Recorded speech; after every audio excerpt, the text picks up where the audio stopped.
नमस्कार, मी श्री म्हात्रे सर, संचालक म्हात्रे क्लासेस, पेझारी, अलिबाग. आज आपला टॉपिक आहे फोटो सेल. मग आपण काय बघणार आहोत? फोटो सेलचं प्रिन्सिपल का आहे, कन्स्ट्रक्शन का आहे आणि वर्किंग का आहे, हा सगळा भाग आपण बघणार आहोत. मग फोटो सेल म्हणजे काय? जो डिव्हाइस लाईट एनर्जीचं रूपांतर इलेक्ट्रिक एनर्जीमध्ये करतो त्याला म्हणतो आपण photo cell. A device which convert light energy into electrical energy is called as photocell and it is based upon photoelectric effect. Photocell हा फोटोइलेक्ट्रिक इफेक्टवर बेस आहे. आता आपण फोटोसेलचं कन्स्ट्रक्शन बघणार आहोत. याच्यामध्ये दोन इलेक्ट्रोड आहेत, कॅथोड आणि ॲनोड. कॅथोड कसा आहे? सेमी सिलेंड्रिकल मेटल प्लेट आहे आणि त्यातला आतली सरफेस फोटो सेन्सिटिव्ह मटेरियलने करणारा कोटिंग केलेला आहे. आणि ॲनोड कसा आहे? तर वायर लूप आहे. हे दोन हे इलेक्ट्रोड आहेत, कॅथोड आणि ॲनोड.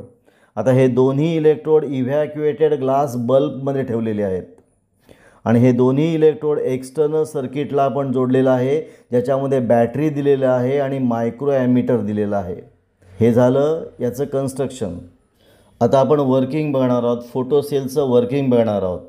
लाईट आहे, एक सुटेबल वेवलेंथ असलेला लाईट कॅथोडवर पडतो.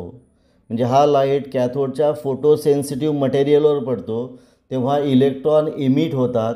इमिट होणाऱ्या इलेक्ट्रॉनला फोटो इलेक्ट्रॉन म्हणतात. मग ज्या वेळेला light of suitable wavelength fall on cathode, photo electrons emit होतात आणि हे फोटो इलेक्ट्रॉन्स कोण अट्रॅक्ट करतो? ॲनोड करतो, due to electric field.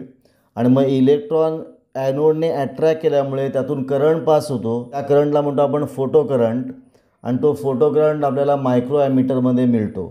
Simple working बघा. लाईट कॅथोडवर म्हणजे फोटो सेन्सिटिव्ह मटेरियलवर पडतो, त्यातून फोटो इलेक्ट्रॉन इमिट होतात, ते ॲनोड अट्रॅक्ट करतो, मग फोटो करंट तयार होतो आणि तो करंट आपल्याला मायक्रो ॲमीटरने आपल्याला मिळतो. हे झालं वर्किंग ऑफ करणारा फोटो सेल. इथे आपला टॉपिक फोटो सेल संपलेला आहे. आपण प्रिन्सिपल बघितलं, कन्स्ट्रक्शन बघितलं आणि वर्किंग ऑफ फोटो सेल आपण बघितलेलं आहे. आपण इथे थांबूया. तुम्हाला हा व्हिडिओ कसा वाटला? चांगला वाटला असेल, आवडला असेल तर शेअर करा, सबस्क्राईब करा. जास्तीत जास्त लोकांपर्यंत हा व्हिडिओ पोचला पाहिजे. आपण इथे थांबू. पुन्हा आपण भेटू एक नवीन व्हिडिओ घेऊन.